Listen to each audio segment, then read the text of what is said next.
Here in this country, with all due respect, I think sometimes, even me, sometimes we get a little carried away and we take it for granted. How good we have it. How good we have it. I was very fortunate that at the city council level, which I think is perhaps the most important level of government, and I mean that seriously, even though I'm in Congress now. At that level, you really start to learn and realize how important it is that the little things get taken care of. And in the city of Los Angeles, when I was a councilman, I became very, very proud. Not only am I an engineer, but I was very proud of the fact that many of our engineers and our technicians from the city of Los Angeles were being called to go all over the world just to teach other communities how they can have it as good as us. And that's something as Americans we should be very, very proud of. And when I say that we're called to other communities around the world, we did it for free. We did it because it's the humanitarian thing to do. It's the thing that Americans do. We give and we give and we give. So when I was on my journey, Isaac, when you heard me talk to those young boys who were incarcerated, and I made that opening line, the reason why I needed to do that is because unfortunately, we are not our best ambassadors when we're wearing a suit and tie. Unfortunately, we're not taking enough time to make that eye contact, enough time to look at somebody that perhaps doesn't have it as good as us and let them know that we are the same. And let them know you can do what I do and perhaps even do it better. And the way that we can get people to do a better job than we were blessed to do is to be a mentor. To be a mentor. To teach a young woman how to be a leader in her community. To teach a young man how to be a leader in his community. And sometimes it gets so personal that when you find out that that young lady or that young boy doesn't have a mentor at home, sometimes we need to teach them how to be the kind of person that they need to be even at home, not just at work. Many of us are blessed. We have more spare time in our lives than the previous generation did. Think about that, ladies and gentlemen. For many of us, our parents didn't have the discretion of time that we had. They didn't have the discretion of finances that we have. They didn't have many of the things that we take for granted. Simple things like running water. I know that was it for me.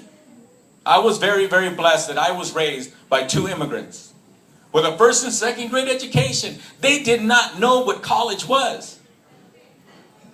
They never dreamed that any of their children would ever make a six-figure income, much less be a congressman of the United States of America. But what they did know was that they needed to mentor me. They needed to teach me the values.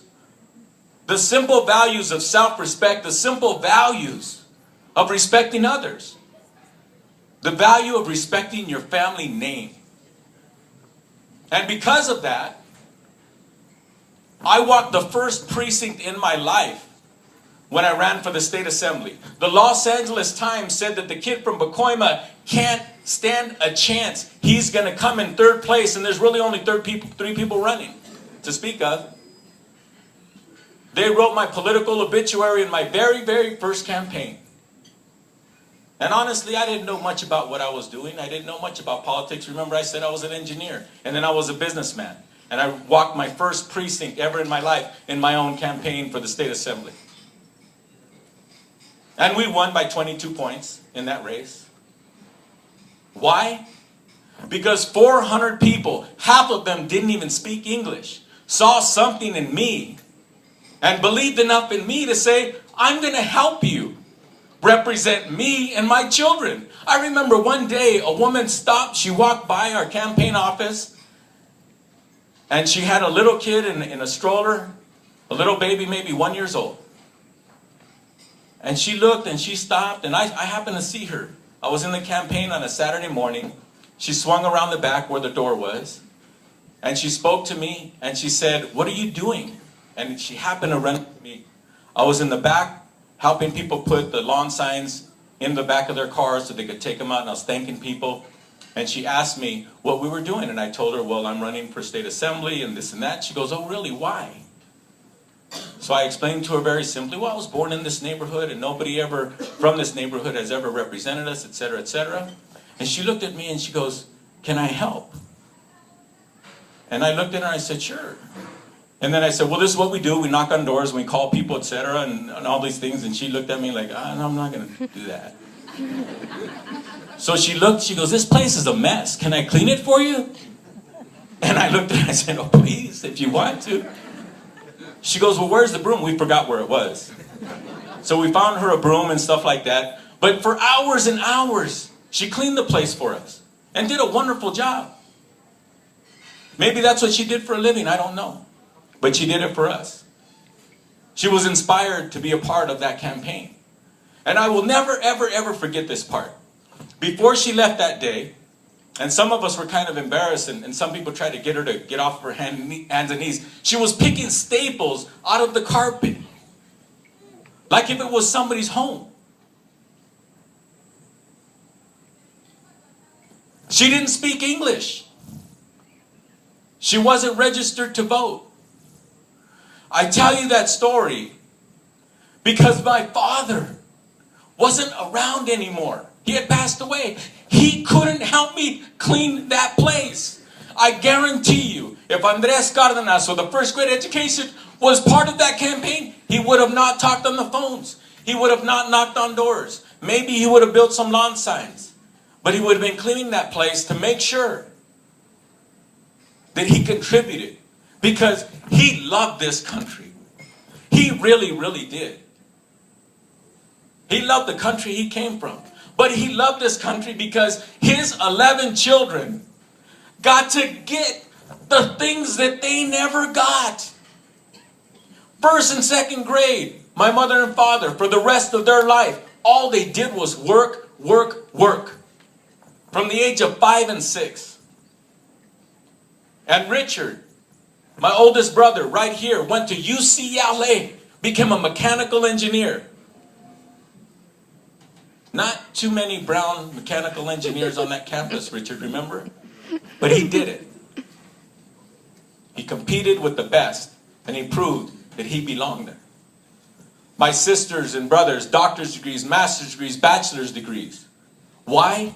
Because in this country, if we teach our children, and sometimes we need to mentor other people's children. They're part of our community too. We need to teach them to learn to aspire and to believe that they are worthy of all the opportunities that this great country has to offer. And the reason why many of those kids are behind bars, like at Challenger, the kids I spoke to that day, is because unfortunately and sadly, many of them don't have a mentor in their life. They don't have a father who's teaching them values, or they don't have a mother who's teaching them love and values as well, and they get lost.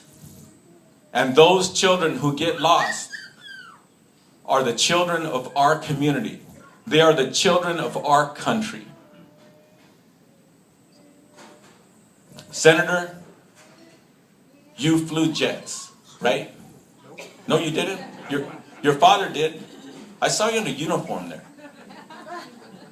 It was okay, all right, deceiving picture. I thought maybe since your pop did that, you did that, all right. But my point is, that jet was built by some of the most creative minds that have ever been on this planet.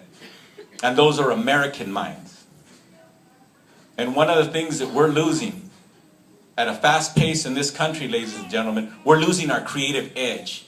We're losing the edge of being the leaders of innovation on the planet. We still have it. We still have it, but we're losing it. And one of the reasons why we're losing it is because we're losing too many of our American children in junior high and high school. They don't even graduate from high school, much less learn the skills to be able to handle contributing to building that jet. Even whether it's not just designing it, just actually building it in an assembly plant. They need more skills, and we're losing them. And I believe personally, the reason why we're losing them in our K through 12 education, we're losing them in the classroom, is because we're losing them at home and in the community first.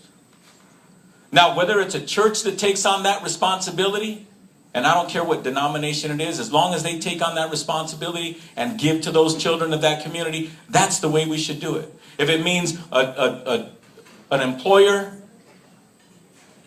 giving some internships, whether they're paid or unpaid, but inspiring them to come back and want to be part of your organization, that's one way we can get them to believe and know that I can be an owner of a company like this. And when they hear you say that, your fast-paced, growing, awesome company, when they hear you say, when you hear that child say that, the only thing that should come out of your mouth is you say, yes, you can. Because you bet, you never know. You never know. You never know. You never know. When you work with some of these young children, you never know if you are the most inspirational person they've ever met. And that's pretty heavy. Especially for somebody you just met. You never know. So ladies and gentlemen, I'm here to remind you and myself that every day that we walk, every day that we talk, every day that we do what we do, look around you. Look around you. And think of who's looking at you. Think of who's watching you. And take a little bit of time, when your heart moves you, to talk to one of those young people, or even a little older than young, but you know that they're lost. Give a little love. Give a little bit of yourself. Give a little bit of yourself. Ladies and gentlemen, people complain about this country, how we are not the country we used to be. But guess what? We have to start with ourselves. Am I the best that I can be? I say this many, many, many times, and I'll say it again tonight. I have a college degree as an engineer. Some people are impressed by that. I've been in the state legislature of California, and that's actually kind of impressive. I've been in the city council of the second largest city in the country, and I worked my tail off to make that city better. And I'm proud of it. And that's pretty impressive. And now as a member of Congress of the United States of America, the most powerful body of elected men and women on the entire planet, I still need to remind myself that those titles mean nothing. Nothing. If I'm not giving and giving and giving. Ladies and gentlemen, we are all blessed. Tremendously blessed. We are Americans. Some sworn in and some born. And some yet to be sworn in. But we are part of what makes this country so great. But it's slipping away, ladies and gentlemen. It's slipping away. Not because of what government does or doesn't do. Not because of what big corporations do or don't do. And not because of what small corporations do or don't do. And not even for what our universities do or don't do. It's slipping away because we as individuals are contributing to allowing that to happen. And we can turn it around. We can turn it around. God bless every single one of you. And I hope you understand what I'm saying. And if we had a little bit more time tonight, Isaac, you kind of took away some of my time. I would say it all in Spanish as well. But I think 90-some% of the people in this room, no matter what language I said, what I just said, understand what I'm saying. It's an honor to be here. Thank you for reminding me once again how beautiful and great this country is by doing what you do. Let's get out there and let's do more. Muchísimas gracias.